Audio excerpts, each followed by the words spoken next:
അസ്തഗ്ഫിറുല്ലാഹൽ അസീം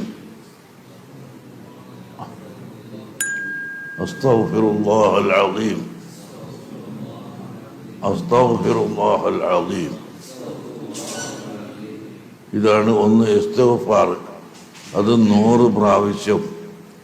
പിന്നെ യാ അല്ലാഹു യാ റഹ്മാനു യാ റഹീം, യാ അല്ലാഹു യാ റഹ്മാനു യാ റഹീം, യാ അല്ലാഹു യാ റഹ്മാനു യാ റഹീം, ബിസ്മില്ലാഹിർ റഹ്മാനിർ റഹീം എന്ന ആ ബിസ്മിയിലുള്ള 3 ഇസ്മുകളാണ്. ഒന്ന് അള്ളാഹ് ജലാലത്തിൻ്റെ ഇസ്മ്, രണ്ടാമത്തത് റഹ്മാൻ എന്ന സിഫത്ത്, മൂന്നാമത്തത് റഹീം എന്ന സിഫത്ത്.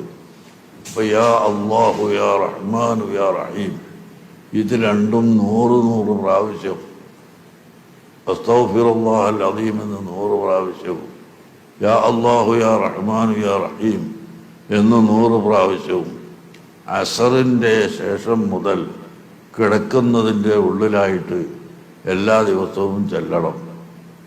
അതിന് എൻ്റെ ഈ ശബ്ദം കേൾക്കുന്ന എല്ലാവർക്കും ഞാൻ ഈ പറഞ്ഞ സനദ് പ്രകാരം ഗൗസുൽ ആദമിലേക്ക് ചെല്ലുന്ന സനദ് പ്രകാരം നിങ്ങൾക്ക് ഇജാസത്ത് തന്നിരിക്കുന്നു, സമ്മതം തന്നിരിക്കുന്നു. ഇഷ്ടമുള്ളവരെല്ലാം ഞാൻ സ്വീകരിച്ചു എന്ന് പറയാം. അത് ചെല്ലാൻ പ്രയാസമല്ല, വളരെ എളുപ്പമാണ്. പിന്നെ രാത്രി വേറെ ഒരു തരീഖത്ത്, നഖ്ശബന്ദിയ തരീഖത്ത്, ബഹുമാനപ്പെട്ട ഷെയ്ഖ് അഹ്മദ് സർഹന്ദി റളിയല്ലാഹു അൻഹു, അത് സർഹിന്ദ് എന്ന് പറയുന്നത് ഇന്ത്യ രാജ്യത്തുള്ള സ്ഥലമാണ്, ഇന്ത്യൻ്റെ പുറത്തല്ല, പഞ്ചാബിലാണ് സർഹിന്ദ്. അവിടെയാണ് ഷെയ്ഖ് അഹ്മദ് സർഹിന്ദി എന്ന് പറയുന്ന തരീഖത്ത് നഖ്ശബന്ദിയയുടെ ഷെയ്ഖായ ഷെയ്ഖ് ബഹാഉദ്ദീൻ നഖ്ശബന്ദി റളിയല്ലാഹു അൻഹുവിൻ്റെ, അവർ ഉസ്ബെക്കിസ്ഥാനിലാണ്. ഷെയ്ഖ് ബഹാഉദ്ദീൻ നഖ്ശബന്ദി അവരുടെ ശിഷ്യനായ ഷെയ്ഖ് മുഹമ്മദ് ബാക്കില്ല റളിയല്ലാഹു അൻഹു, അവരെ ഖബർ ഡൽഹിയിലാണ്. അവരെ ഇന്ത്യയിലേക്ക് അയച്ചതായിരുന്നു. പക്ഷെ അവർ ഖിലാഫത്ത് കൊടുത്തത് അവരുടെ ശിഷ്യനായ ഷെയ്ഖ് അഹ്മദ് സർഹിന്ദി റളിയല്ലാഹു അൻഹു അവർക്കാണ്. അവർ പഞ്ചാബിൽപ്പെട്ട സർഹിന്ദ് എന്ന സ്ഥലത്താണ് അവർ താമസിച്ചിരുന്നത്. അവിടെ തന്നെയാണ് വഫാത്തായത്, അവിടെ തന്നെയാണ് അവിടുത്തെ ഖബറും ഉള്ളത്. അവരുടെ തരീഖത്തും വളരെ വിശാലമാണെങ്കിലും അതിൽ ചുരുങ്ങിയ 2 ദിക്ർ, ഒന്ന് അല്ലാഹ് അല്ലാഹ് അല്ലാഹ് എന്ന് 100 വട്ടം സുബഹി നിസ്കാരത്തിൻ്റെ മുമ്പ് തഹജ്ജുദ് നിസ്കരിച്ചിട്ട് പറയാ 100 വട്ടം.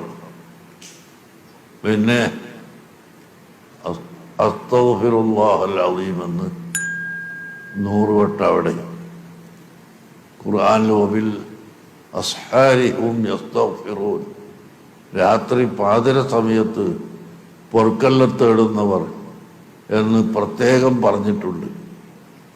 എല്ലാ സമയത്തും പൊറുക്കലിനെ തേടുന്നതിന് പുറമെ വബിൽ അസ്ഹാരി ഹും യസ്തഗ്ഫിറൂൻ, പാതിര സമയത്ത് പൊറുക്കലിനെ തേടുന്നവർ എന്ന് കാമിലായ മുഅ്മിനീങ്ങളെ സംബന്ധിച്ച് അള്ളാഹു ഖുർആനിൽ പറഞ്ഞിട്ടുണ്ട്. അതുകൊണ്ട് രാത്രി സുബഹിൻ്റെ മുമ്പായിട്ട് ഒരു അരമണിക്കൂർ മുമ്പ് എങ്കിലും എഴുന്നേറ്റ് വുളൂ ചെയ്ത് 100 പ്രാവശ്യം അസ്തഗ്ഫിറുല്ലാഹൽ അസീം അസ്തഗ്ഫിറുല്ലാഹൽ അസീം അസ്തഗ്ഫിറുല്ലാഹൽ അസീം എന്നിങ്ങനെ ചൊല്ലുക. പിന്നീട്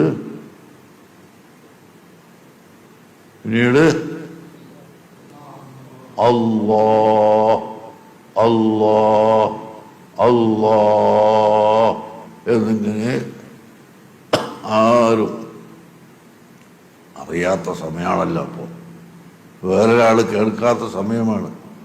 അഥവാ കേട്ടാൽ ഭാര്യ കേൾക്കും, ഭാര്യകൾ ചെല്ലുന്നത് ഭർത്താവും കേൾക്കും, വേറെ ആരും കേൾക്കൂല.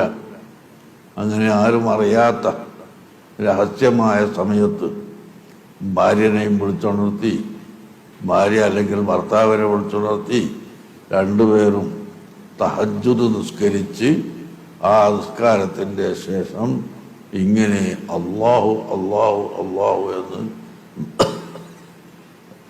100 പ്രാവശ്യവും അസ്തഗ്ഫിറുല്ലാഹൽ അസീം എന്ന് 100 പ്രാവശ്യവും പാതിര സമയത്ത് ചൊല്ലിയാൽ അതും നമുക്ക് നമ്മുടെ ഈമാൻ കട്ടിയാവാനും ഈമാൻ ശക്തിയാവാനും ഈമാൻ ഒരിക്കലും നഷ്ടപ്പെട്ടു പോവാതെ നിലനിൽക്കാനും സാധിക്കും എന്ന് ഞാൻ നിങ്ങളെ ഓർമ്മപ്പെടുത്തുകയും അത് ചെല്ലാൻ വേണ്ടി സമ്മതം നൽകുകയും ചെയ്യുന്നു.